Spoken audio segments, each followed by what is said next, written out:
तो हम बात कर रहे थे बेटा equivalent resistance for infinitely large network, right.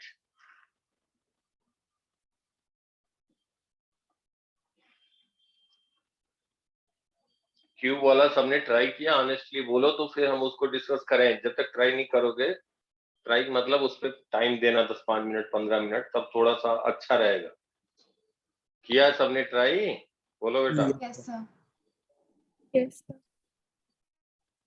अच्छा तो ठीक है। देखो किसमें था जो हमने होमवर्क में पहला क्वेश्चन दिया था, वो था आपका कि यहाँ पे क्यूब है,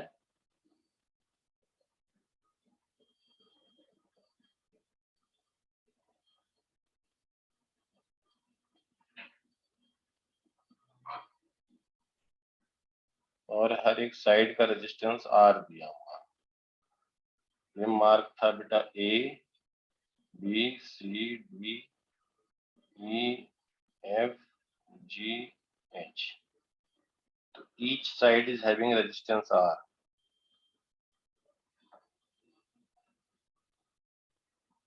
each side having resistance R. पूछा गया था फाइंड आर इक्विवेलेंट बिटवीन, पहला पार्ट था एडी के बीच, दूसरा था एसी के बीच, तीसरा था एबी के बीच। यही क्वेश्चन था ना बेटा? Yes sir. अब मुझे एक बात बताओ कि अगर ए और डी के बीच बात की जाए तो ए और डी के बीच हम ईएमएफ सोर्स कनेक्ट कर देंगे। आंसर आ गया था किसके, कितने लोगों का आंसर आया था? आंसर भी तो लिख दिया था बेटा। सर मेरा नहीं आया। अंजलि नहीं आया। और ये दुष्यंत? सर नहीं आया था।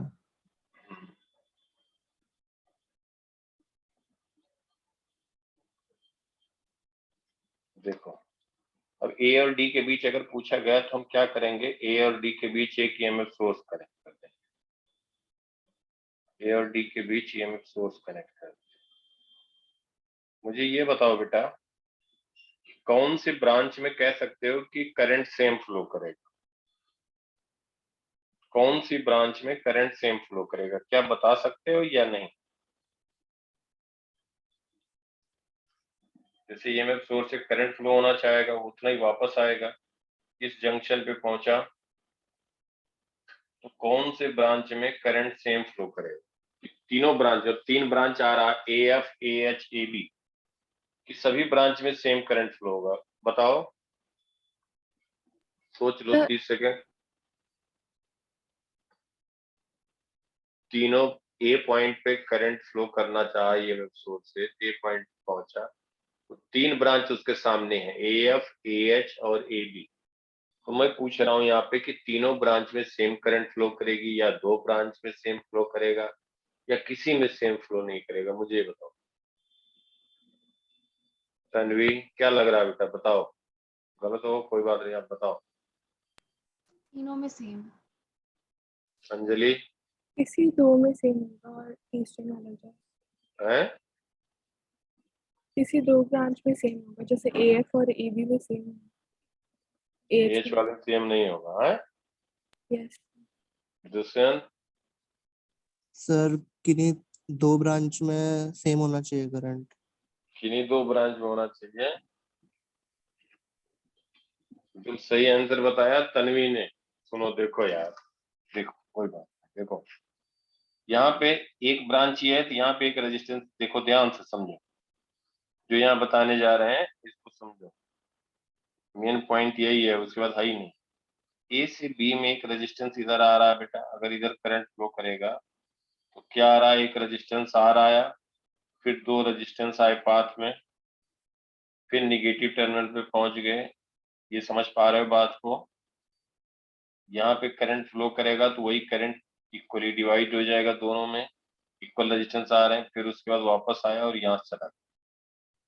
अब जरा देखो, इधर आया, इस ब्रांच में गया करंट, फिर इसके पास दो पाथ आए, दो रेजिस्टेंस इधर आया, फिर ये दो रेजिस्टेंस आए नेगेटिव टर्मिनल पहुंचे। तो हर एक पाथ में जैसे इसके रेजिस्टेंस एक आर आया, फिर यहाँ पे आर आर आया, फिर आर आर आया, वापस चला गया। इसमें भी देखो आर हुआ, फिर आर आर, फिर ये आर आर, फिर वापस चला गया। तीसरे से बात करें तो इधर ध्यान दो, एएफ में हम कहें, एएफ में करंट गया, फिर दो रेजिस्टेंस आया, तो सिमेट्री है बेटा, तीनों में आर रेजिस्टेंस आ रहा, फिर टू आर आर आ रहा, दोनों में बढ़ जा रहा, फिर दो आर मिल करके वापस चले जा रहा। तो तीनों में सेम वे में सेम तरीके से सेम रेजिस्टेंस कनेक्टेड, ऐसा नहीं लग रहा बेटा? Yes, Yes. sir. इसलिए जब तीनों के पाथ में सेम तरीके से सेम रेजिस्टेंस कनेक्टेड है, तो ये जरूर हम कह सकते हैं कि तीनों में जो करंट होगा, तीनों में जो करंट होगा वो हम कहेंगे कि इक्वल जाएगा। अगर इधर करंट जा रहा है आई, टोटल करंट इधर आई है, इधर हो जाएगा आई बाई, इक्वली डिवाइड होगा। और ये तीनों में वापस आएगा आई बाई 3, तभी तो यहाँ मिल करके आई होगा बेटा। ये समझ में आया? Yes. ये आई बाई 3 होगा, ये भी आई बाई 3 होगा, ये भी आई बाई 3 होगा, तभी तीनों मिल करके आई होंगे। अब मुझे बताओ एफ एच और बी, ए पॉइंट कॉमन है, ध्यान से समझो। ए पॉइंट कॉमन है, अगर हम पूछे आपसे कि ए और एफ के बीच पोटेंशियल डिफरेंस क्या होगा, ए और एफ, क्या कहोगे? आई बाई 3 इंटू आर, यही तो कहोगे। ये समझ में आ रहा है बेटा सबको? Yes. Yes, sir. Yes sir. A और एच के बीच क्या कहोगे?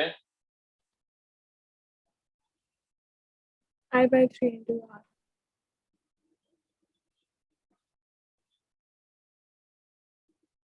ए बी के बीच I by 3 into R. तीनों के क्रॉस पोटेंशियल डिफरेंस सेम है, इसका मतलब हो गया VA minus potential of F is equal to VA minus potential of H is equal to VA minus potential of B। ये समझ में आया सबको? ये कॉमन है, इसका मतलब F का जो पोटेंशियल होगा वही H का होगा, वही B का होगा। ये समझ में आया सबको? Yes, sir. Yes sir. Tanvi, Yes, sir. F H और B का पोटेंशियल सेम होगा, पोटेंशियल सेम होगा, हमने बताया था, याद करो। या तो पोटेंशियल सेम है तो उन तीनों को एक साथ ज्वाइंट कर सकते हैं, ज्वाइंट है तो डिस्कनेक्ट कर दे, कोई सर्किट में फर्क नहीं पड़ेगा। अब ED के बीच देखो, VED क्या लिखोगे? I by 3 into R. VGD क्या लिखोगे? I by 3 into R. VCD I by 3 into R. ये तीनों सेम हो गए बेटा कि नहीं? Yes, sir. Yes sir. VE minus VD is equal to VG minus VD is equal to VC minus VD। अब देखो VD कॉमन है, कैंसिल हो गया, इसका मतलब EG और C का पॉइंट सेम होगा, EGC। ये समझ पा रहे हो सब लोग? Yes, sir. Yes sir. तो बात ये हो गई, अल्टीमेटली हमने देखा कि यहाँ पे FHB EGC का पोटेंशियल सेम होगा। FHB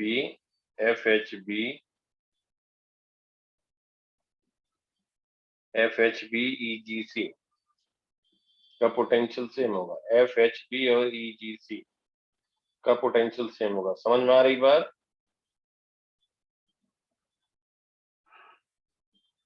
तो इसका हम इक्विवेलेंट ऐसे ड्रा कर सकते हैं, ध्यान से समझो बेटा।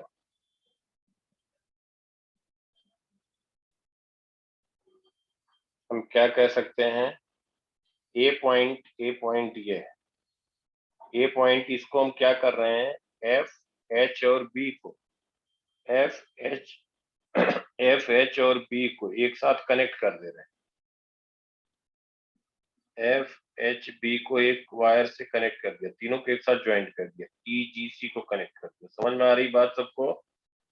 Yes. तो यहाँ पे यही इक्विवेलेंट सर्किट हम बना रहे हैं, समझ जाओगे। ए पॉइंट देखो, ए पॉइंट से 3 रेजिस्टेंस कनेक्टेड है। कहाँ कनेक्टेड है? F, H और G. ये पॉइंट हो गया बेटा एफ एच बी। ये समझ में आया सबको? Yes, sir. और यहाँ पे कहोगे ई जी सी। ई जी सी से 3 रेजिस्टेंस कनेक्टेड है।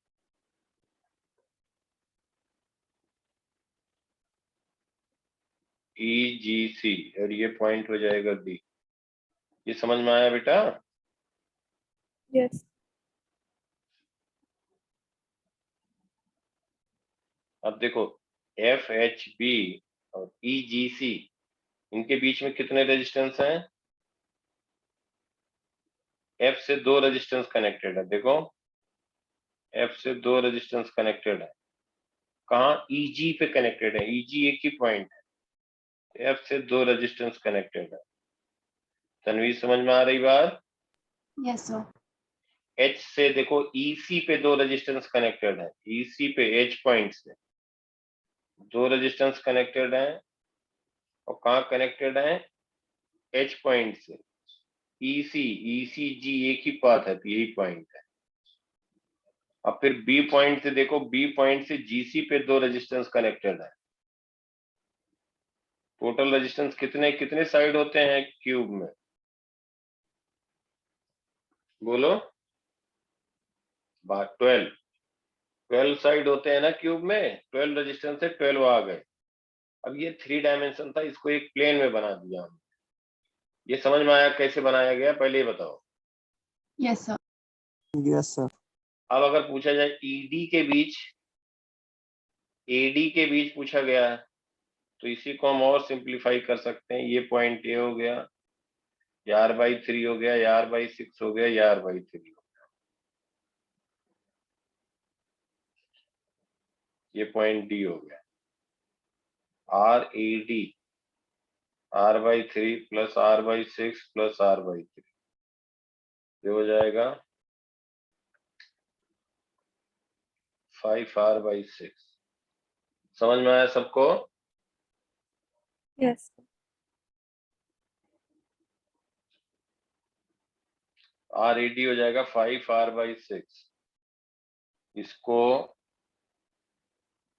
एक तरीका ये हुआ, यही लर्न करो। सिंपल तरीके कई होते हैं बेटा, हम मतलब अननेसेसरी का कंफ्यूजन हो इसी से। अब मैं एक बात ये दे रहा हूँ कि एसी और एबी के बीच एक बार फिर ट्राई करना। देखो लर्निंग तभी आएगी जब खुद प्रैक्टिस करोगे। भले गलत हो उसके बाद सही तुम्हें पता लगे, सीखोगे बेटा तभी। R A B and R A C, ये पार्ट अभी भी रह रहा। आर ए बी का आंसर कितना हमने बताया था? 7r/12। आर ए सी के बीच 3r/4। समझ गए ना? Yes. फिर ट्राई करना। अब देखो इनफाइनेटली लार्ज नेटवर्क की बात कर रहा है, एक हमने आइडिया दे दिया। इनफाइनेटली लार्ज नेटवर्क का इक्विवेलेंट बताना है।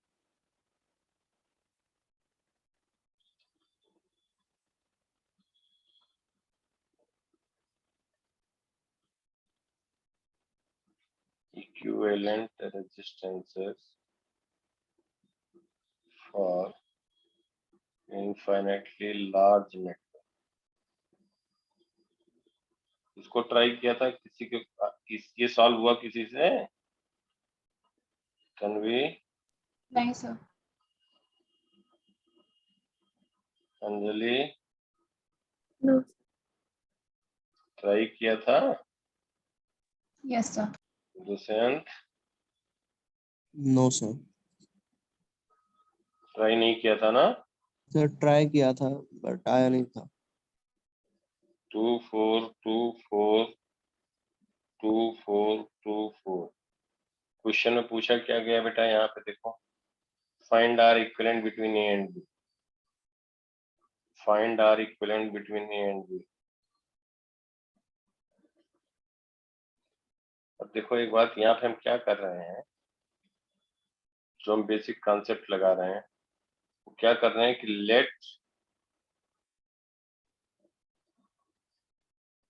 let R equivalent between AB is, ये हम R equivalent न लिखें ऐसे,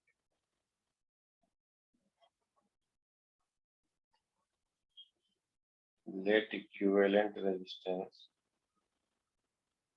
resistance between A and B is R equivalent. A और B के बीच हमने मान लिया R equivalent. अब बेटा देखो क्या कर रहे हैं कि इनफाइनाइटली लार्ज ऐसे रहेगा, कनेक्ट होता जा रहा है। अब जरा ध्यान से देखो, अगर हम यहाँ पे हम कह दें बेटा आपसे ये एक पार्ट हटा दे रहे हैं, जरा ध्यान से सुनो और इधर देखो, ये हम कह दें A डैश, ये कह दें B डैश, एक पार्ट निकाल दिया गया, ये बचा A डैश, ये बचा B डैश, बचा ना? Yes. इसलिए एक सेक्शन हम हटा दे रहे हैं कि एक सेक्शन हटा दिए, हमने ए बी के बीच हमने मान लिया था इक्विवेलेंट रेजिस्टेंस आर इक्विवेलेंट, ठीक है बेटा? एक सेक्शन हमने हटा दिया, अब ये पार्ट रहा ही नहीं। अब ये समझो कि ये वाला पार्ट है ही नहीं है, ध्यान समझो, ये पार्ट है ही नहीं है, ये तो हटा दिया हमने। अब बचा ए डैश बी डैश। अब हम आपसे कहें कि ए बी के बीच हमने माना था आर इक्विवेलेंट, तो ए डैश बी डैश के बीच इक्विवेलेंट कितना होगा, तो क्या कहोगे आप?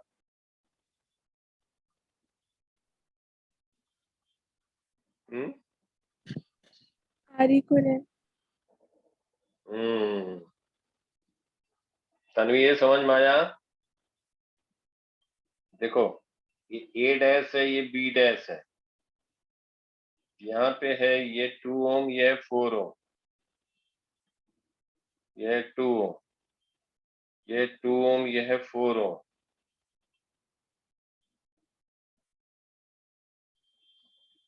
अब ऐसे फिर बेटा यही कनेक्ट ऐसे है। तन्वी समझ में आ रही बात बेटा? Yes, sir. ये इनफाइनाइट तक कैसे जा रहा है, इनफाइनाइट तक जा रहा है। एक हमने हटा दिया, हम ए बी के बीच आर इक्विवेलेंट माने थे, तो इनफाइनाइट सेक्शन ऐसे हैं, तो ए डैश बी डैश के बीच क्या आप कहोगे एक पार्ट हटाने के बाद? बोलो Sir, बेटा। R equivalent. आर इक्विवेलेंट रहेगा, बिल्कुल सही है, आर इक्विवेलेंट ही रहेगा। अब इसका मतलब क्या हुआ कि जो पार्ट हमने हटाया, जरा ध्यान से देखो, ये जो पार्ट हटाया बेटा, ये यहाँ पे हम एक सेक्शन के बाद जहाँ रिपीट हो रहा है वही बात किए। अब हम क्या कर रहे हैं कि यहाँ पे जो बचा हुआ था इसके बीच, ए और बी के बीच हमने क्या माना है, आर इक्विवेलेंट। यहाँ पे जो रेजिस्टेंस था इनफाइनाइटली लार्ज नेटवर्क, उसको भी हम कह दिए आर इक्विवेलेंट। कह सकते हो कि नहीं, समझ में आई बात? Yes, sir. जो इनफाइनाइट नेटवर्क था उसकी जगह आर इक्विवेलेंट लिख दिया। बताना क्या है हमें, आर इक्विवेलेंट। समझ में आ रही बात बेटा? Yes, sir. अब आर इक्विवेलेंट और 4 ओम क्या हो गए बताओ आप, पैरेलल।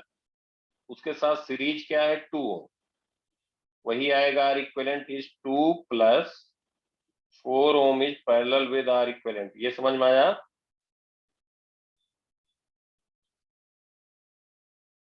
ए बी के बीच इक्विवेलेंट लिखोगे तो क्या लिखोगे, आर इक्विवेलेंट और 4 ओम क्या हो गए, ये दोनों क्या हो गए, पैरेलल। जो पैरेलल हुआ 2 ओम से सीरीज हुआ, वो ए बी के बीच इक्विवेलेंट आएगा, उसी को तो हमने आर इक्विवेलेंट माना है। Yes. Yes, sir. Yes, sir. ये समझ में आया सबको? Yes, sir. Yes, sir. बस अब फिजिक्स का पार्ट खत्म है। देखो यहाँ सिंपल मैथमेटिक्स। तो ये तो quadratic बन गया यार। तो क्वाड्रेटिक बनेगी तो रेजिस्टेंस निगेटिव नहीं हो सकता ना, Yes. निगेटिव नहीं हो सकता। इसका मतलब हो गया जो पॉजिटिव वैल्यू होगी वही कैलकुलेट करना है। 8 plus 2 R equivalent plus 4 R equivalent upon 4 plus R equivalent, इसको कहेंगे आर इक्विवेलेंट। अब इसको मल्टीप्लाई करेंगे 4 R equivalent plus R equivalent square is equal to 8 plus 6 R equivalent. R equivalent square minus 2 R equivalent minus 8 is equal to 0। समझ में आ रही बात बेटा सबको? Yes, Yes, sir. sir. ये सबको पता है कि जैसे अगर कहीं पे ax square plus bx plus c is equal to 0, x लिखते हैं minus b plus minus under root B square minus 4ac by 2a। ये सोल्यूशन होता है ना x की वैल्यू, मालूम है या नहीं yes sir. Tanvi? Yes, sir. पता है ना ये? Yes, sir. हाँ, तो आर इक्विवेलेंट लिखेंगे तो क्या लिखेंगे, माइनस बी यहाँ पे हो जाएगा प्लस 2। समझ में आ रहा है? Yes, sir. Plus minus under root B square 4 minus 4a1 है, c है माइनस 8 बाई 2a 1 है। तो आर इक्विवेलेंट हो जाएगा 2 प्लस माइनस अंडर रूट 4 और माइनस 8 और माइनस माइनस प्लस हो जाएगा 32 बाई 2। तो आर इक्विवेलेंट आ गया 2 प्लस माइनस 36 6 बाई 2। तो आर इक्विवेलेंट की वैल्यू आ गई, एक पॉजिटिव लेंगे तो 8 बाई 2 आया, 4 ओम आया। दूसरा क्या आएगा R equivalent? -2. -2। Resistance equivalent negative नहीं हो सकता। इक्विवेलेंट रेजिस्टेंस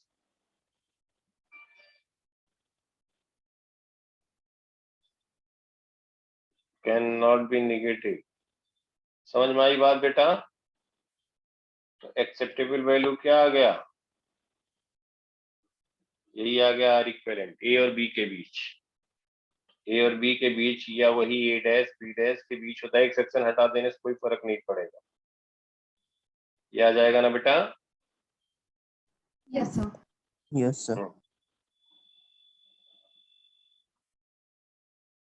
ये वाला पार्ट तुम लोग कर। अगर यहाँ पैसे दे दी 2 ओम, इधर लिखा 4 ओम। अभी करो, अभी करो, तो हम बनाते जा रहे हैं, यही ऐसे रिपीट होता जाएगा। ए और बी के बीच इक्विवेलेंट बताना है।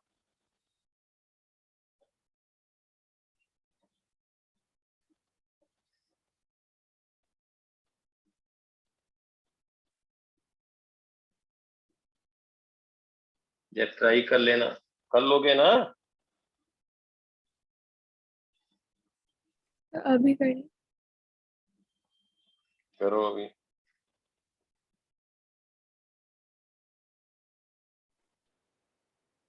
2 + 2√3. तुम्हारा कितना है तन्वी? तो अभी कर रही हूँ. दुष्यंत? कर रहा हूँ अभी।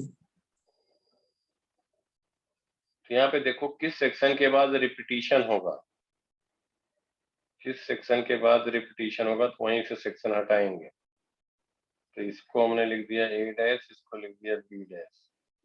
फिर यहाँ पे ए डैश बी डैश के बीच से वही बात हो गई। समझ पा रहे हो बात को? एक सेक्शन हटा दिया तो फिर वही बात आई। इसका मतलब अब हम कहेंगे यहाँ पे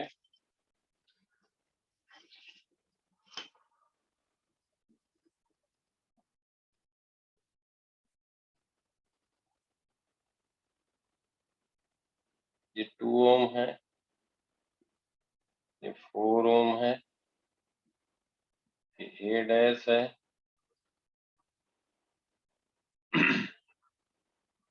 इनके बीच हमने लिख दिया आर इक्विवेलेंट। और ए बी के बीच भी कितना है आर इक्विवेलेंट के 4 ओम आर इक्विवेलेंट हो गया सीरीज। तो R equivalent is equal to 2 is parallel with 4 plus R equivalent. तो R equivalent is equal to 2 into 4 plus R equivalent upon 2 plus 4 plus R equivalent, R equivalent लिखेंगे 8 plus 2 R equivalent, 8 plus 2 R equivalent upon 6 plus R equivalent. 8 plus 2 R equivalent is equal to 6 R equivalent plus R equivalent is square. R equivalent is square plus 6 R equivalent, sorry, plus 4 R equivalent minus 8 is equal to 0. R equivalent की जो positive value होगी वही consider करेंगे, तो R equivalent आएगा minus B plus minus B square minus 4AC upon 2। यही किया Anjali? -2 plus minus 16 sir एक कैलकुलेशन मिस्टेक हो गई। इसको लिखोगे -1 plus minus 1/2 under root 80। So 8 was a 32.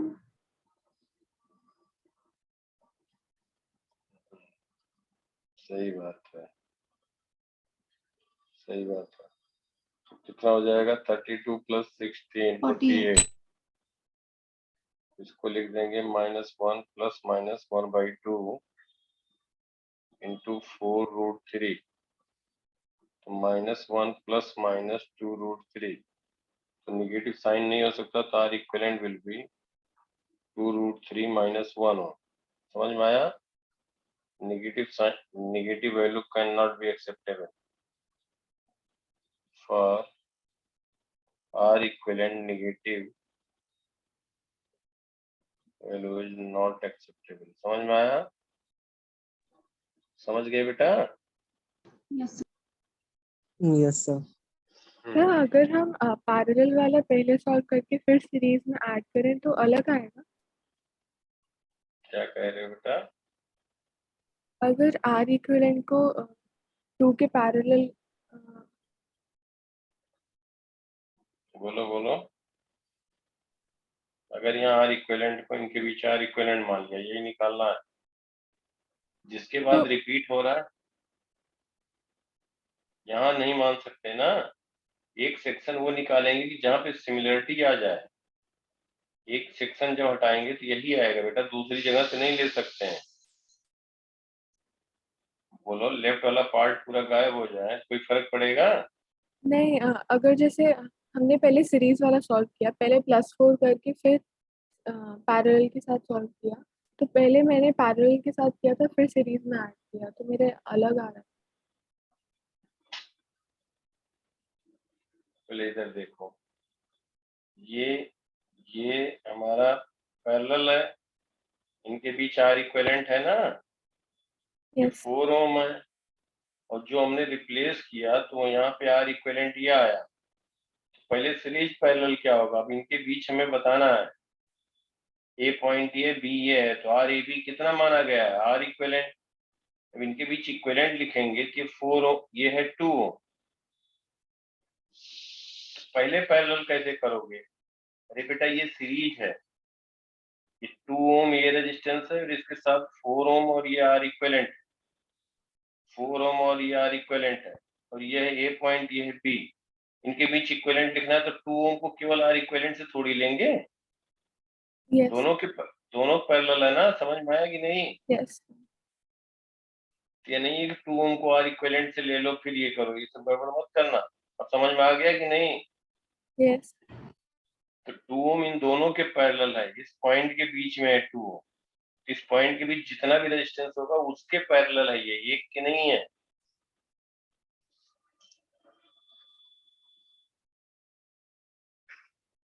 Sir क्या आप एक बार ऊपर स्क्रॉल कर सकते हैं कैलकुलेशन वाले पार्ट पे?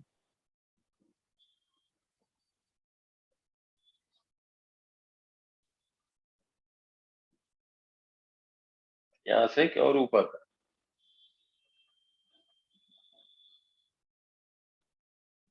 बोलो। सर आपका -1 कैसे आया वो?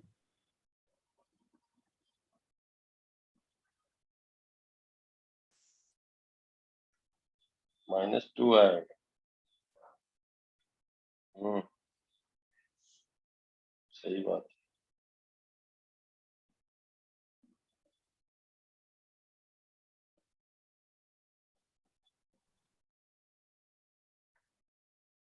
-2 आएगा बेटा।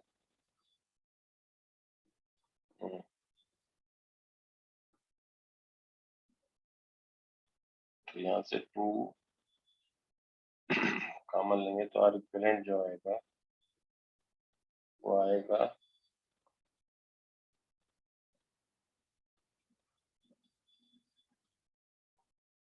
नेगेटिव साइन नहीं होगा, नेगेटिव लेंगे तो -2 √3 ये नहीं हो सकता।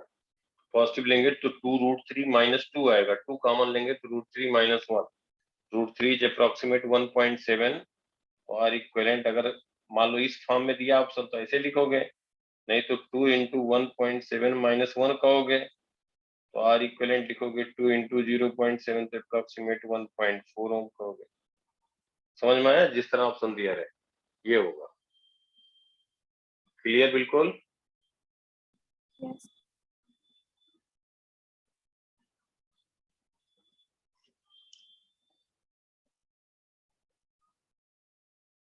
हम्म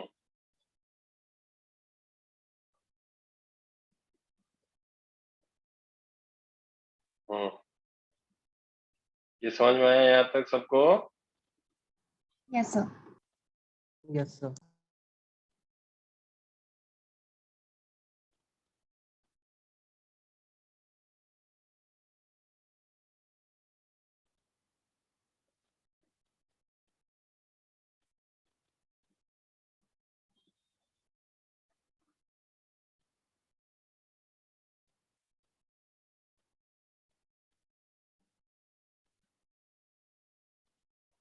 हमने बता दिया। मान लो ऐसे आ गया, इधर इनफाइनाइट तक जा रहा है, ये इनफाइनाइट तक जा रहा है और ये रेजिस्टेंस है 2 ओम, ये 4 ओम, 2 ओम, 4 ओम, 2 4 2 4 4 2 4 और पूछा जा रहा find equivalent resistance between A and B. इधर भी इनफाइनाइट तक जा रहा है, इधर भी जा रहा है। समझ में आया हमारी बात? बोलो, क्वेश्चन समझ में आया? Yes sir. ए और बी के बीच इक्विवेलेंट पूछा जाए क्या कहो?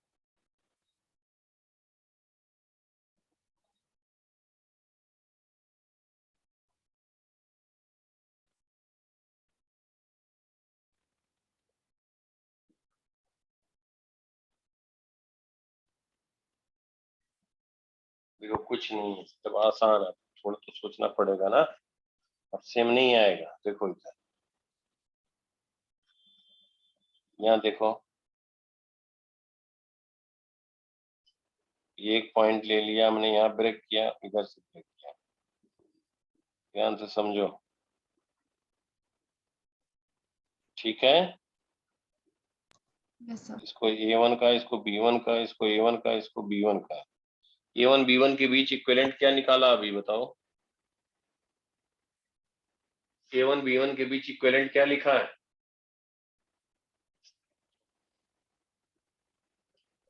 भूल गए बेटा? अभी तो लिखा हूँ। 1.4 ओम।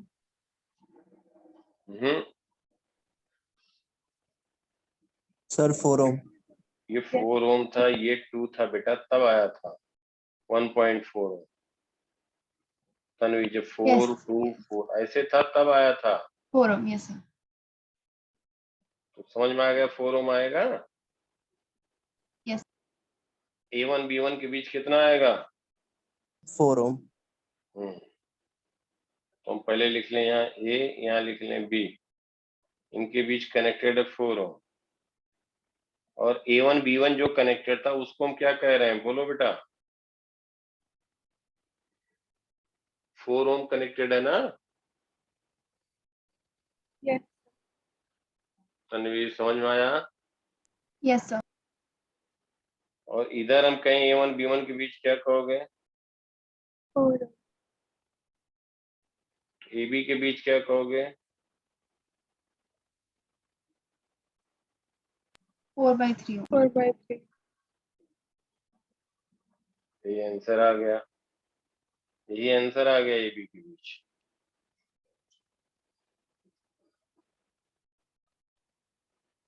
एक और हमने लिखा था इनफाइनाइटली लार्ज का।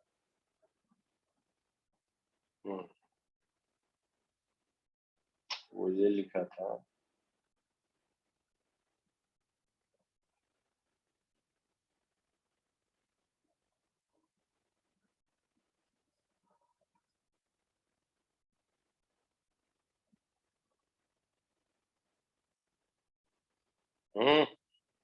याद आया बेटा? ये भी दिया था ना? यस। ऐसे इनफाइनाइटली लार्ज नेटवर्क मतलब इधर इनफाइनाइट है, इधर इनफाइनाइट है, इधर इनफाइनाइट तक ऐसे कनेक्टेड है, स्क्वायर बन रहा है। यहाँ पे हमने ले लिया था A point, B point, C point, D point, और हर एक का रेजिस्टेंस आर था। पूछा गया इक्विवेलेंट रेजिस्टेंस बिटवीन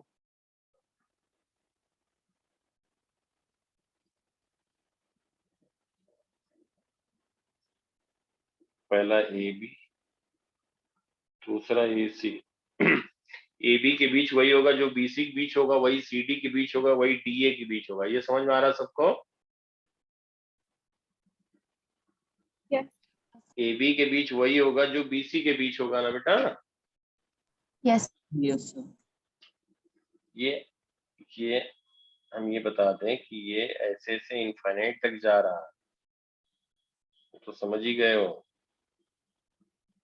ऐसे इनफाइनाइट तक जा रहा है, ऐसे कर रहे हैं पूरा, ऐसे नेटवर्क है। ए बी के बीच वही होगा जो बी सी के बीच होगा, वही सी डी के बीच होगा, वही डी ए के बीच होगा, और ए सी के बीच वही होगा जो बी डी के बीच होगा। ए बी और ए सी के बीच पूछा गया। समझ में आई बात बेटा? अब यहाँ देखो मैं क्या बताने जा रहा हूँ, फिर बता दूं। इसमें बहुत तरीके हैं, लेकिन अब सबसे आसान तरीका, कम से कम टाइम लगेगा, जो वो तरीका बताने जा रहे हैं, जरा ध्यान से सुनना, देखना। इसको कहते हैं प्रिंसिपल ऑफ सुपरपोजिशन। अभी क्या कर रहे हैं हम, देखो।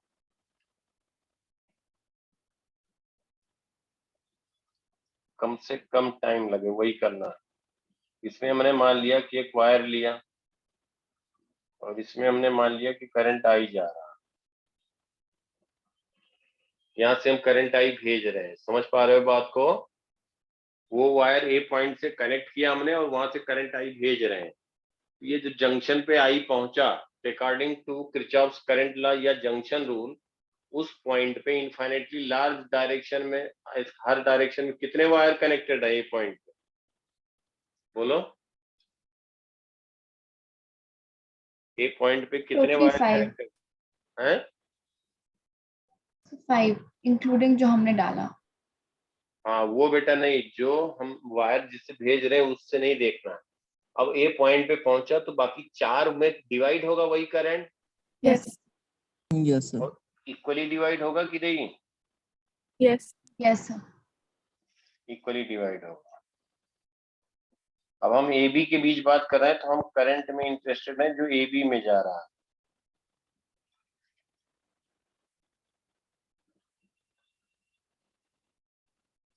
समझ पाए बात बेटा? Yes sir. तो इसमें I/4 जा रहा है। अब दूसरा वायर हम ले रहे हैं, जरा ध्यान से सुनना जो हम यहाँ बताने जा रहे हैं। दूसरा वायर हम ले रहे हैं जो बी से, अब इसको हम एक बार सर्किट जो है, अभी मान लो पहला वायर नहीं है, जरा ध्यान समझो बात को। पहला वायर नहीं है, फिर से फिगर बनाने के बजाय हम इसी में समझाना चाह रहे हैं। अब ये समझ लो कि जो हमने करंट आई भेजा, वो एक बात हो गई कि ए से बी एक करंट जा रहा है, ए से बी में I/4। ये समझ में आ गई बात? Yes sir. Yes sir. अब सब लोग समझ लो कि ये पहला पार्ट जो भी बताया कुछ नहीं है, खाली ये है। तो अब यहाँ से हम एक वायर ले रहे हैं जिसमें करंट आई हम ले रहे हैं वापस। हम फिर से फिगर नहीं बनाना चाह रहे हैं, इसलिए ऐसा बता रहे हैं एक ही फिगर में, जरा ध्यान समझो। अब कुछ नहीं है, हम बी पॉइंट पे एक वायर कनेक्ट किए, पूरा वही प्लेन स्ट्रक्चर वही है। बी पॉइंट से हम करंट ड्रा कर रहे हैं आई, तो हम कहेंगे कि हर एक से बी पॉइंट पे जितने वायर हैं हर एक से करंट कितना आ रहा होगा बताओ? I By by sir I by 4। 4। हम इंटरेस्टेड है उस वायर में, हम इंटरेस्टेड है उस वायर में ए बी जिनके बीच हमें इक्विवेलेंट रेजिस्टेंस बताना है। जरा ध्यान से समझो, यहाँ पे जब करंट आई जा रहा था तो यहाँ पे करंट गया आई बाई 4 इस डायरेक्शन में, और जब करंट आई हम यहाँ से वापस ले रहे थे, करंट आई ले रहे थे तो इसमें करंट जा रहा था आई बाई 4 ए से बी में, इधर भी जाएगा इधर भी जाएगा। खुद फिर बता दें कि हम इंटरेस्टेड केवल उसमें ए से बी ब्रांच में। समझ पाए हमारी बात को? नहीं समझ में आया? बोलो। Yes sir, समझ आया। समझ में आया? बस कुछ नहीं, खत्म हो गया। देखो हो गया, आंसर आ जाए। अब क्या कर रहे हैं कि बी ब्रांच में हम यहाँ पे, अब अगर दोनों हम कंसीडर करें कि इधर करंट आई जा रहा है, एक ही फिगर बनाना पड़ा बेटा, नहीं तो मैं एक बार अलग से बनाते। अब कह रहे हैं करंट आई जा रहा है इधर वापस आ रहा, तो ए बी ब्रांच में करंट क्या हो जाएगा? आई ए बी हो जाएगा I by 4 plus I by 4। ये समझ पाए हमारी बात को? आई बाई 2 इसको कहते हैं प्रिंसिपल ऑफ सुपरपोजिशन। सर जो करंट ए से निकली थी वही करंट बी से निकलेगी नहीं बाहर, तो आई बाई 2 कैसे हो गया? वो सेम ही तो होगा।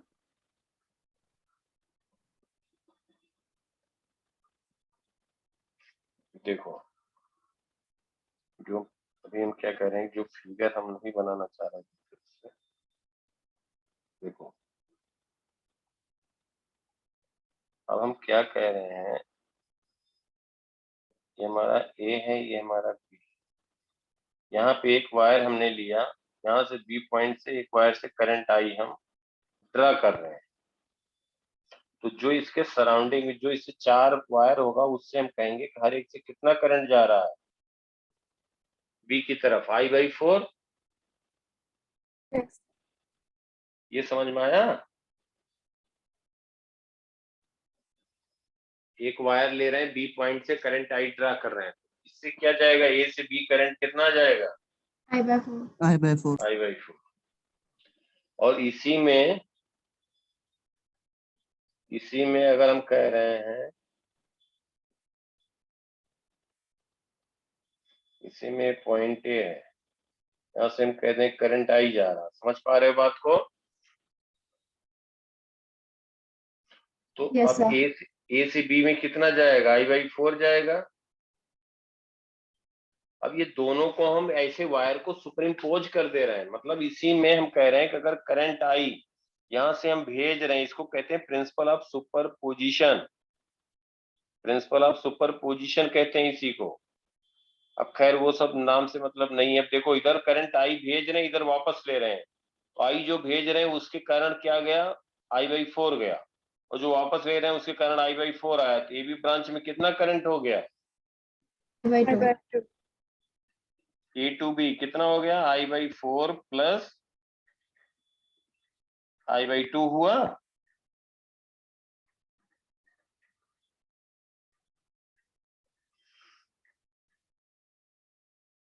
बेटा ये प्रिंसिपल ऑफ सुपरपोजिशन कहते हैं। Yes sir.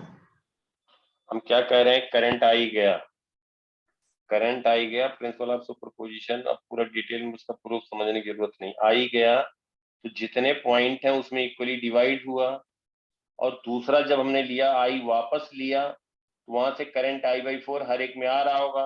जब हम दोनों वायर कंसीडर करेंगे तो ए से बी में देखेंगे कि जो जा रहा था उसके कारण ए से बी करंट गया, फिर जो दूसरा वायर वापस करंट आई लिया वो भी ए से बी आया। समझ पाए यहाँ तक? तो दोनों एक Yes ही sir. डायरेक्शन में, इसलिए ऐड हो गए। तो कितना हो गया? I by 2। अब क्या करो, यहाँ पे मान लो कि एक ईएमएफ सोर्स है, मान सकते हैं करंट आई जा रहा है, वही निगेटिव से जा रहा है, वही पॉजिटिव से जा रहा है, मान सकते हैं ना? Yes sir. अब क्या हम कहेंगे, यहाँ केवीएल अप्लाई कर दो। ए पॉइंट है, बी पॉइंट, इसमें करंट है आई बाई 2। जरा ध्यान समझो, और भी ब्रांच है, कंफ्यूज मत होना कि यहाँ पे आई जा रहा है और यहाँ आई बाई 2 कैसे जा रहा है, और ये आई जा रहा है और यहाँ इसमें आई बाई 2 जा रहा है। ये रेजिस्टेंस है आर, I/2 इसलिए जा रहा है कि इधर भी ब्रांच है ना, समझ पा रहे हो? ये बेटा हम तरीका बता रहे हैं शॉर्टकट की, एक लाइन में वैल्यू आ जाएगी। समझ पा रहे हो किसको मान सकते हैं ईएमएफ सोर्स यहाँ पे? Yes sir. यस यहाँ सर। ईएमएफ सोर्स मान लिया, करंट आई गया, रेजिस्टेंस आर हुआ, यहाँ केवीएल लगाओ लूप 1 में। क्या लिखोगे? -E plus I/2 into R is equal to 0 लिखोगे। Yes sir. यस और ये हो गया E is equal to I/2 into R। E/I क्या हो गया? R/2। और E/I क्या होगा? अगर कोई दो पॉइंट के बीच, जरा ध्यान समझो, कोई दो पॉइंट के बीच की बात कर रहे हैं, दो पॉइंट के बीच की बात कर रहे हैं, ए बी, और यहाँ करंट आई गया, वापस आया आई, ए बी के बीच कोई ईएमएफ सोर्स हम कनेक्ट किए ई, ए बी के बीच ईएमएफ सोर्स कनेक्ट किए ई। समझ पा रहे हो हमारी बात को? और Yes, sir. करंट जा रहा आई, इसका मतलब क्या हो गया कि इनके बीच, ए बी के बीच इक्विवेलेंट रेजिस्टेंस क्या कहोगे? E/I। यस भाई आर इक्विवेलेंट क्या हो कि यही हो जाएगा are equivalent R/2। Are equivalent का मतलब ये हो गया, आर इक्विवेलेंट का मतलब ये हो गया कि हम यहाँ पे एक रेजिस्टेंस R/2 लगा दें और वही ईएमएफ सोर्स लगाएं, तो इसमें करंट, जो ईएमएफ सोर्स से करंट है वही फ्लो करे। ये और ब्रांच है तो कोई फर्क नहीं पड़ेगा, E/I वही आर इक्विवेलेंट आएगा। समझ पाए बात को? यही आ गया ए और बी के बीच इक्विवेलेंट रेजिस्टेंस। ए और बी के बीच क्या आ गया? Equivalent resistance. बाकी लेंदी प्रोसेस है, कोई मतलब नहीं। अब देखो ध्यान से, ए और सी के बीच हम पूछें, between A and C, A and सी,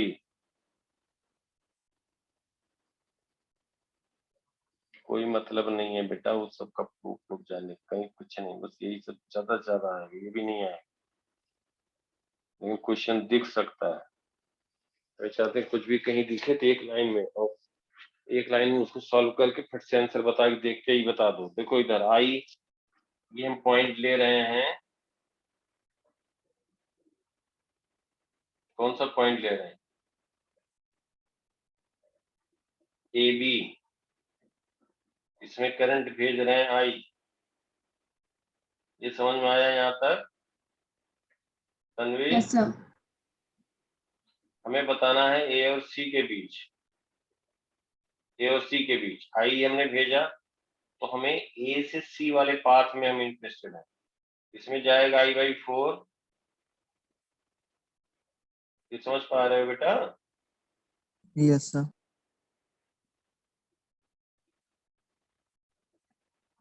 ये जाएगा इधर I/4। अब बी पॉइंट पे पहुंचा तो क्या डिवाइड होगा, कितना करंट जाएगा बी से सी में? Tanvi, Anjali, So I/2. 16 अभी यही नहीं। वायर बेटा, एक करंट यही आई जा रहा है। ए पॉइंट पे तो जो चार वायर हैं I/4 जाएगा करंट। I/4 दोबारा 3 में स्प्लिट हो जाएगा। अब बी पॉइंट पे I/4 आया तो जो ये करंट जा रहा है उसके कारण बी से सी कितना जाएगा? अब बी पॉइंट पे है I/12 I/12। तन्वी देखो इधर ए पॉइंट है, ये बी है, इधर करंट आया I/4, ठीक है। अब ये तीन ब्रांच में करंट जाएगा ना बेटा? Yes, sir. जो हम करंट आई सेंड कर रहे हैं बस इसी की अभी बात कर रहे हैं, और कुछ नहीं है सर्किट, और कुछ सोचना ही नहीं, कुछ है ही नहीं, एक वायर से हम करंट आई भेज रहे हैं। अब बी से सी में देखो, बी से सी में कितना जाएगा? ये इक्वली डिवाइड होगा तीनों में ना, तो हम इंटरेस्टेड है बी से सी में, क्योंकि एसी के बीच में इक्विवेलेंट बताना है। तो बीसी में कितना करंट जाएगा तन्वी? So I/12. I/12, बिल्कुल सही। BC हुआ। कब हुआ? जब A से करंट I भेजेंगे। अब जरा फिर से सुनो,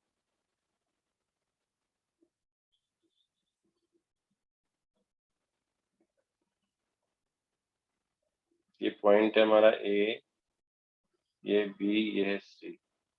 हम क्या कर रहे हैं? C से एक वायर ले रहे हैं, C से एक वायर ले रहे हैं, उससे करंट I हम ले रहे हैं, और कुछ नहीं है सर्किट में, कुछ और सोचना ही नहीं है। C पॉइंट पे एक वायर कनेक्ट किया, उससे करंट I वापस ले रहे हैं, ठीक है? Yes sir. तो B से C, तन्वी कितना करंट जाएगा बोलो?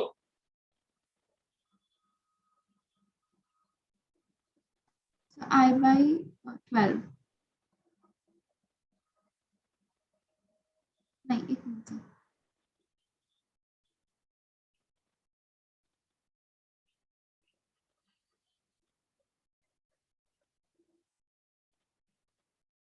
So I by 4. I वापस ले रहे हैं बेटा, तो I by 4 होगा।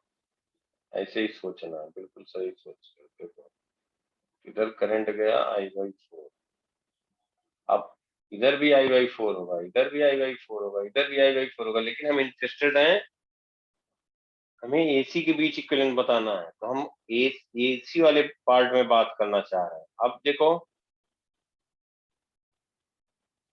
ये पॉइंट है A, ये B है, B पॉइंट पे रेजिस्टेंस और भी कनेक्टेड है, A से B कितना करंट जाएगा? अब B पॉइंट पे देखो, इधर जा रहा है I by 4, यहाँ पे तीन पार्ट, तीनों मिल करके I by 4 बनाएंगे ना।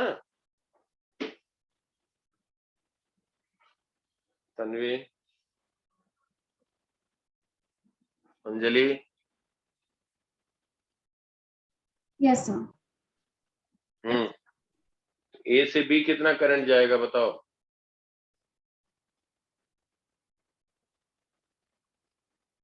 A से B कितना करंट जाएगा?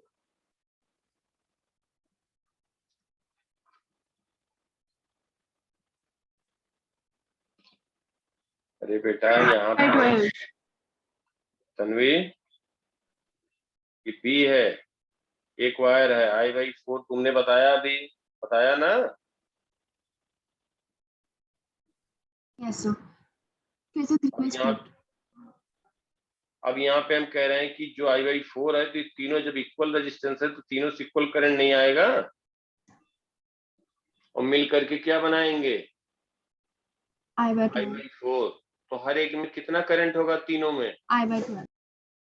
I by 12, सब में होगा I by 12, लेकिन हम फिर बता दें कि हम A B वाले ब्रांच में इंटरेस्टेड है, ये B है। इसका मतलब ये हुआ, सुनो, B पॉइंट पे जो करंट आई हमने ड्रा किया, तो ये करंट इसमें A से B I by 12, और सॉरी ये C पॉइंट है, और B से C I by 4 करंट गया ना? ये समझ में आया? Yes. Tanvi, yes Yes sir. ये समझ में आया यहाँ तक? Yes sir. Yes sir. इधर देखो, जब हम करंट I भेज रहे थे, तो A से B जा रहा था I by 4, I by 4, और B से C जा रहा था I by 12, गया ना? देखो यहाँ पे जब भेज रहे थे करंट I, तो A से B गया I by 4 और B से C गया I by 12। बोलो। Yes sir. अब C से जब हम यही दोनों चीज कर रहे हैं, एक में करंट भेज रहे हैं और इधर से करंट वापस ले रहे हैं, दोनों कंडीशन अप्लाई कर रहे हैं, इसी कहते हैं प्रिंसिपल ऑफ सुपरपोजिशन। अब देखो यहाँ पे जब इसको अप्लाई कर रहे हैं, तो यहाँ से करंट ले रहे हैं I,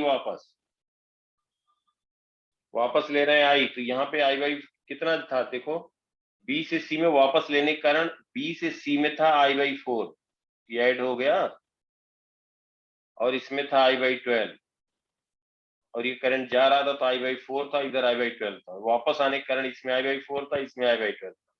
ये समझ में आई बात कि नहीं बताओ? Yes sir. अब जब दोनों बात हो गई, करंट आई इधर जा रहा वापस आ रहा, इसी को कहते हैं यहाँ ईएमएफ सोर्स लगा, वही करंट जा रहा है वही वापस आ रहा है। ई बाई आई जो होगा वही इक्विवेलेंट रेजिस्टेंस होगा, ई बाई आई जो होगा वही इक्विवेलेंट रेजिस्टेंस होगा बिटवीन ए एंड सी। यहां तक समझ में आई बात? बाकी तरीके से बेटा Yes, बहुत sir. लेंदी हो जाएगा।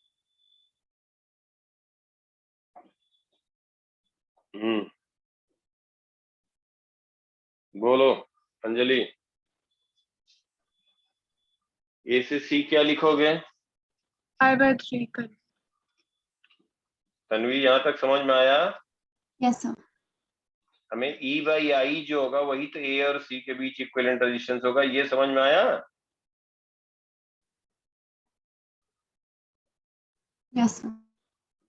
I by 4 plus I by 12 कितना होगा? I/3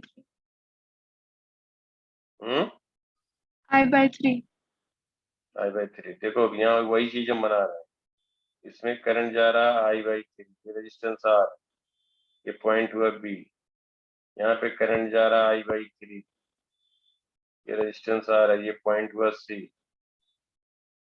और इधर हुआ ईएमएफ सोर्स ई, इसमें करंट गया आई। ठीक है, बोलो।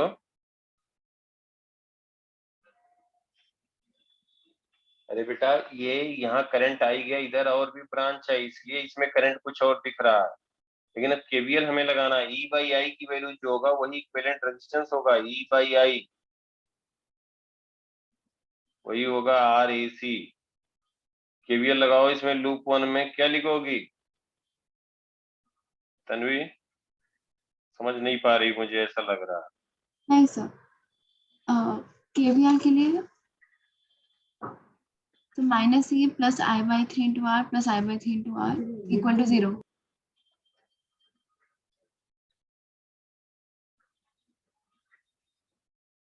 ई बाई आई कितना आ गया? वही आ गया आर ए सी। तो मतलब हमारा कहने का है आसान, वहां तुम्हें थोड़ी किसी की एक्सप्लेन करना, एक बार समझ में आ गया खट से एक लाइन में बता दोगे।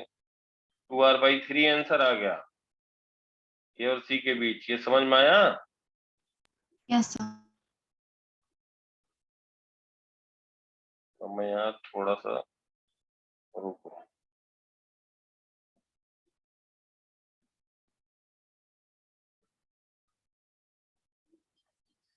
अब ये मैं रुक जाता हूँ, कोई बात नहीं, जरा बताओ।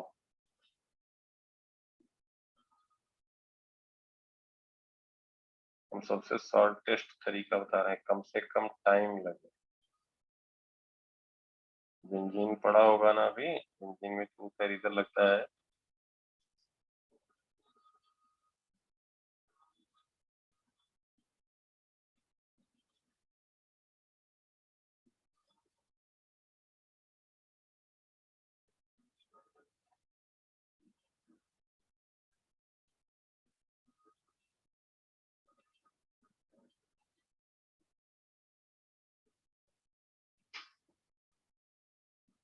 हम्म,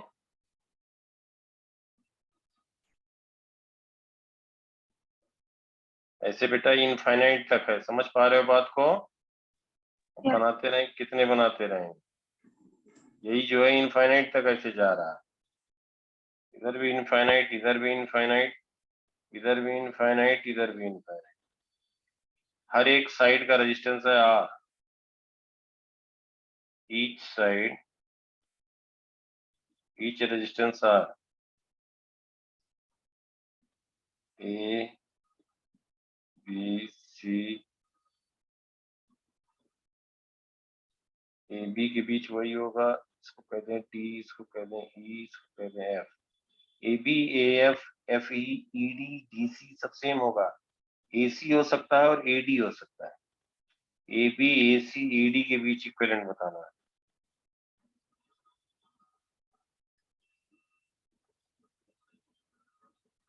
ए B A C and A D, इसको भी होमवर्क में दे दूं, कल अटेम्प्ट करोगे?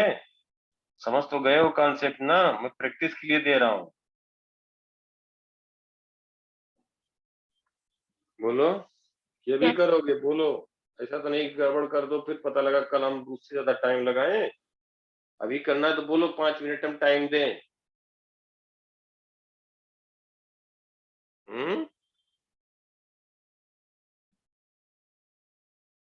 अरे बेटा कुछ तो तो बोलो। होमवर्क में कर लेंगे, होमवर्क फिर में ठीक डिस्कस है। करेंगे। Yes sir.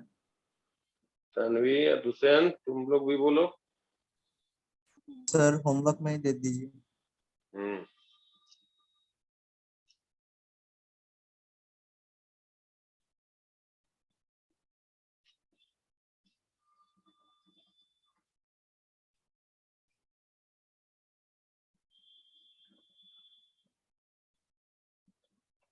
हम्म। अब जरा ध्यान से सुनो।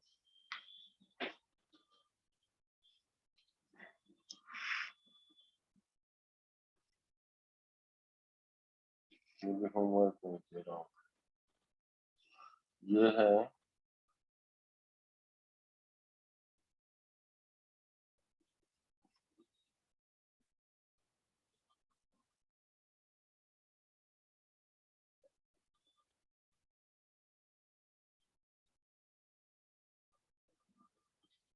हर एक का रेजिस्टेंस R, फिर इनके मिड पॉइंट को ज्वाइन किया, मिड पॉइंट को ज्वाइन किया, इनके मिड पॉइंट को ज्वाइन,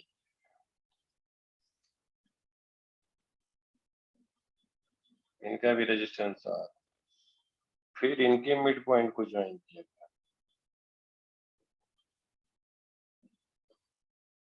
फिर इनके मिड पॉइंट को ज्वाइन किया, ये करते जा रहा है till infinity. Find equivalent resistance between A, find equivalent resistance between A B, each side is given है having resistance R, each side is having resistance R। समझ में आई बात बेटा यहाँ तक? Yes sir. Find R equivalent between A and B।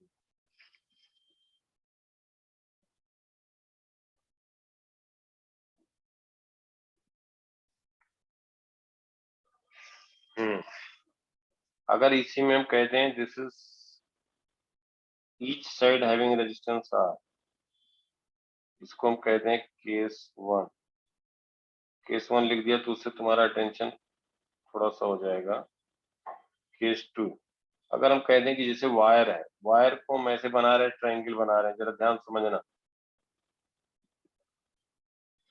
ये हम triangle बना रहे हैं, उसी वायर को यूज कर रहे हैं जिनका मिड पॉइंट को कनेक्ट किया गया, तो R/2 हो जाएगा ना बेटा। Yes sir. जिसका रेजिस्टेंस आउटर का था R, ये हो जाएगा R/2, ये हो जाएगा R/2, R/2, फिर इनके मिड पॉइंट को कनेक्ट करेंगे, सेम वायर है तो R/4, R/4, R/4, तो रेजिस्टेंस डिक्रीज होता जा रहा है। और ये पॉइंट कहें A, ये पॉइंट कहें B। Find R equivalent between A and B। ये समझ गए सब लोग? Yes sir.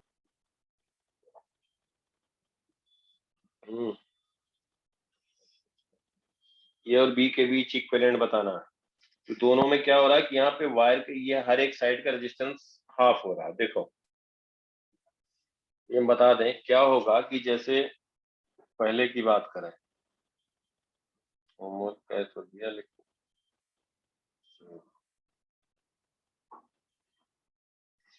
कोई बात नहीं।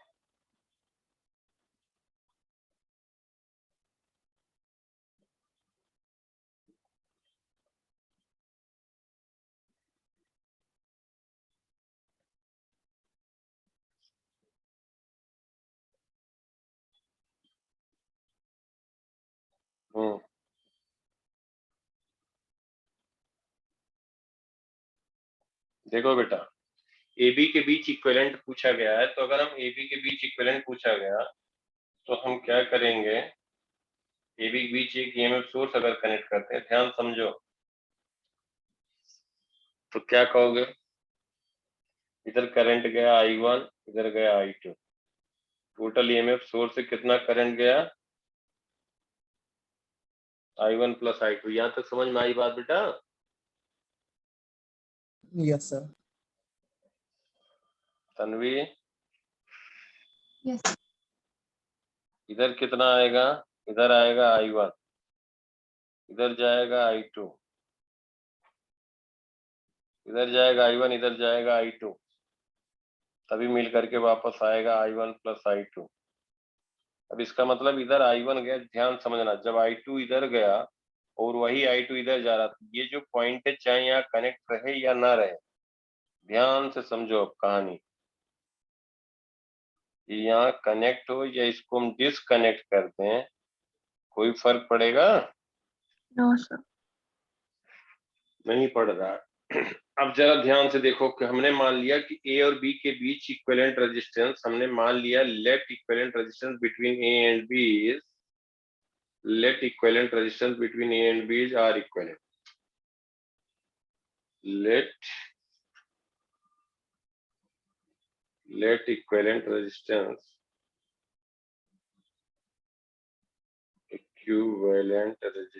let equivalent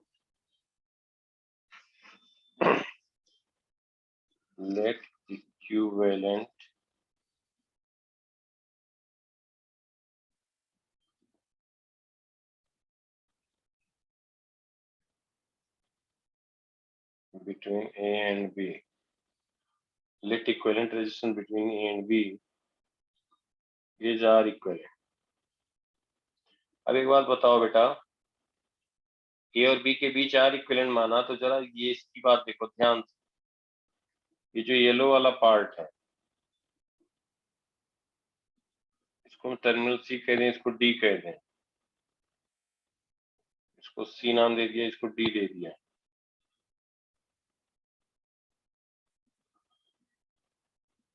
फिर ये है,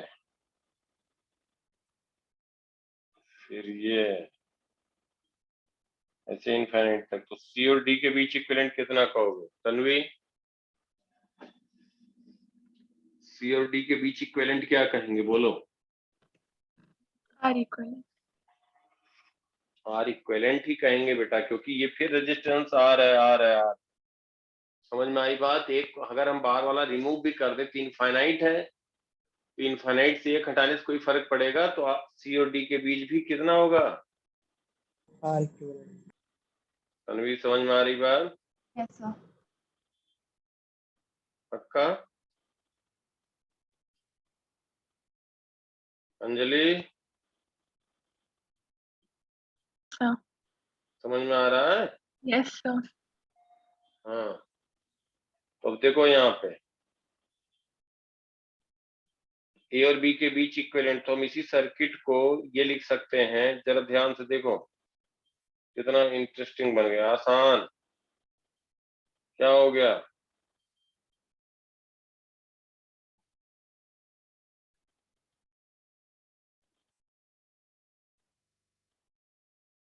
देखो ए और बी के बीच हमने मान लिया आर इक्विवेलेंट, ए और बी के बीच हमने मान लिया R equivalent,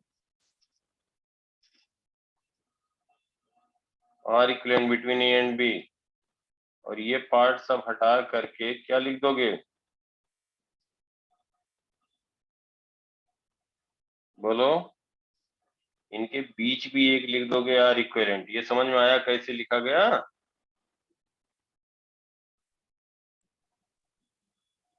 Tanvi, yes sir R equivalent, तो इधर क्या हो जाएगा, ये बेसिकली R/2 हो गया, पूरे का था रेजिस्टेंस R, ये हो गया R/2, ये हो गया R/2, ये हो गया R/2, ये हो गया R/2, ये हो गया R।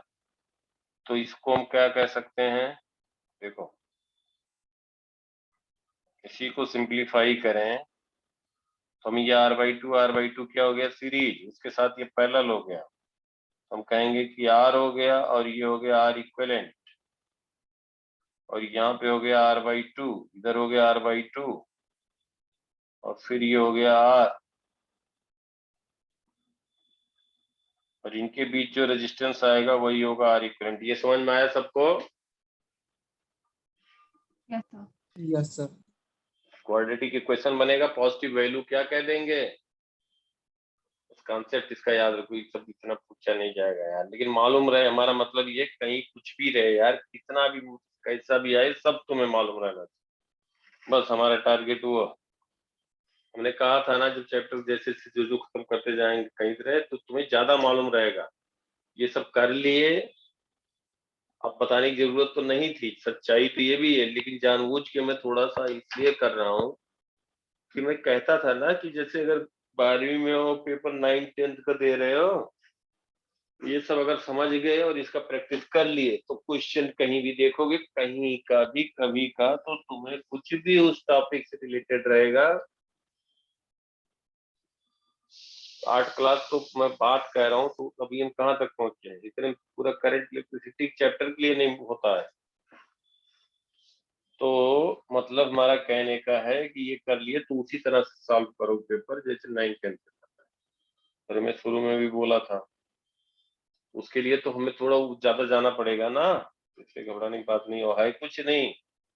क्या बताया था, मुश्किल कुछ नहीं होता है, अगर आदमी समझ में आ गया, जो जिसको आता है वो कभी नहीं मानेगा कि मुश्किल है, नहीं आता छोटी चीज वही मुश्किल है। अब देखो यहाँ पे ये क्या हो गया, आर आर इक्विवेलेंट हो गया पैरेलल, फिर उसके साथ ये दोनों हो जाएंगे सीरीज, फिर आर पैरेलल तो आर इक्विवेलेंट आ जाएगा। Positive value of R equivalent will be acceptable. समझ गए यहाँ तक की कहानी सबको, सब लोग? Yes yes sir. बोलो बेटा। अब ये बताओ इसमें क्या डिफरेंस है दूसरे वाले में?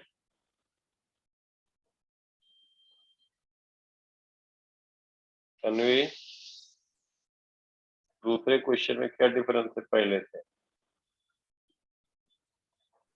उसमें हम R/2 कंसीडर, हाँ, लेंथ हाफ और उसे भी कंसीडर करना है। सब कुछ यही रहेगा, जहां आर इक्विवेलेंट लिखे हो ना बेटा, वहां आर इक्विवेलेंट क्या हो जाएगा?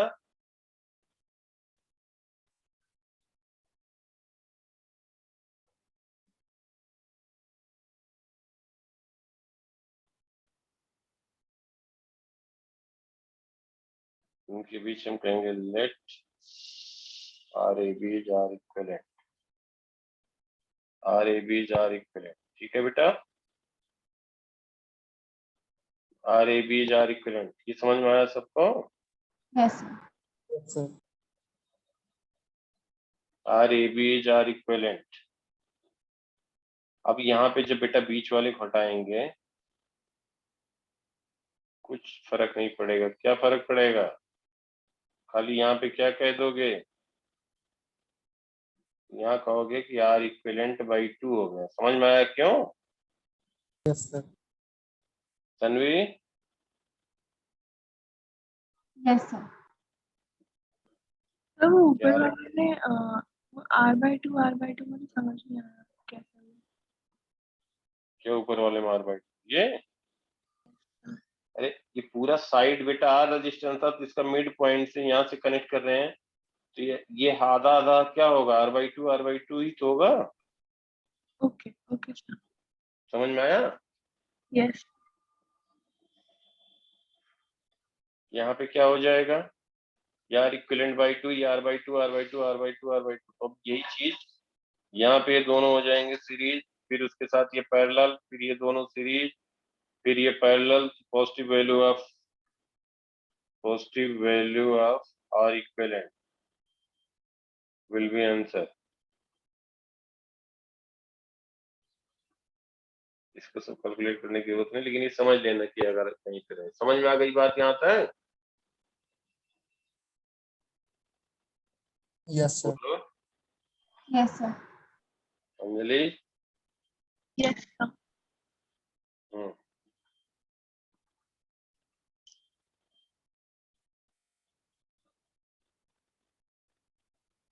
अब जरा इसका बताओ, अपने आप बताओ, फिर समझ जाए एकदम बिल्कुल। कुछ नहीं है, मैं फिर कह रहा हूँ, पहले भी कह रहा था, अभी भी कह रहा हूँ।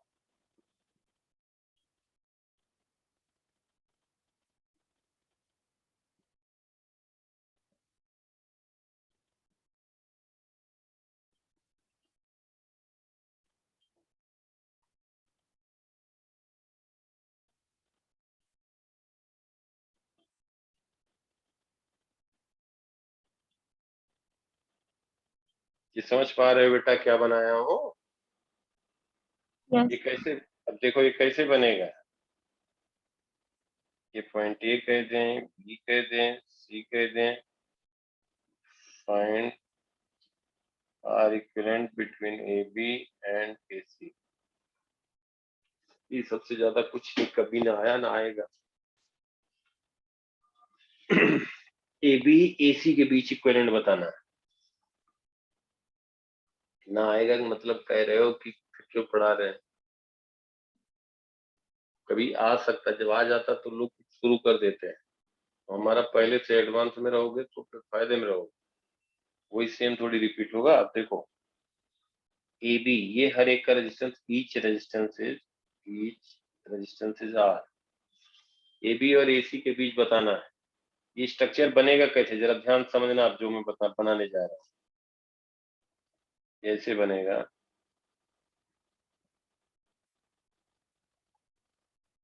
ऐसे बहुत से पैरेलल वायर होंगे।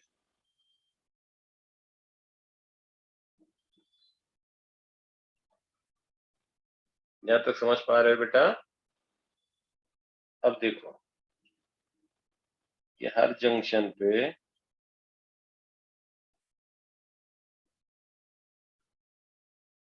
ये जो हम रेड से दिखा रहे हैं डॉटेड, जरा समझो। ऐसे हमारे पास कई हैं। एक जैसे प्लेन में ये बना स्क्वायर, ऐसे प्लेन में कई स्क्वायर हमारे बने हुए रखे हुए। अब जो रेड से है वो हम कह रहे हैं कि इसके परपेंडिकुलर ऐसे इनफाइनाइटली लॉन्ग वायर है। ये भी इनफाइनाइट तक जा रहा है, ये भी इनफाइनाइट तक जा रहा है, इधर भी इनफाइनाइट तक जा रहा है, ये भी इनफाइनाइट तक जा रहा है। रेड से जो दिखा रहे हैं इनफाइनाइटली लॉन्ग वायर है। समझ पा रहे हो सब लोग? पहले बताओ, यहां तक समझे? नहीं समझे? अरे बोलोगे बेटा कुछ कि समझे या नहीं समझे, कि यही नहीं समझ पा रहे हो? कुछ हाँ नहीं जवाब दोगे?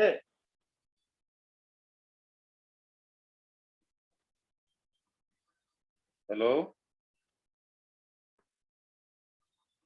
Yes sir. ये मैं क्या कह रहा हूँ कि ऐसे वायर बना दिया। चलो इसको भी समझ में छोड़ो, ये तो तुम्हें समझ में आ रहा है ना?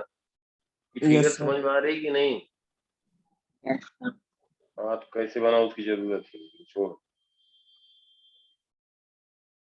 नहीं ऐसे मैं कह रहा हूँ, कोई मतलब ही नहीं, छोड़ो। अननेसेसरी क्या यहाँ पे दिमाग, तो वो फिगर समझ गए तो छोड़ो।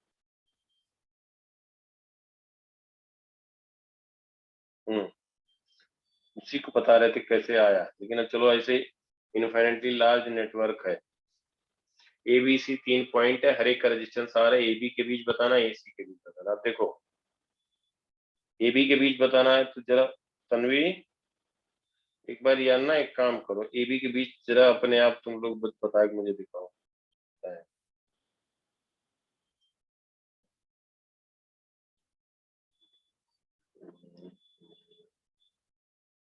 चलो कोई आंसर तो लिखा, कोई बात नहीं,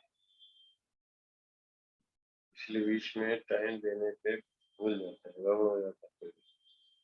ठीक है बेटा है। Thank you sir.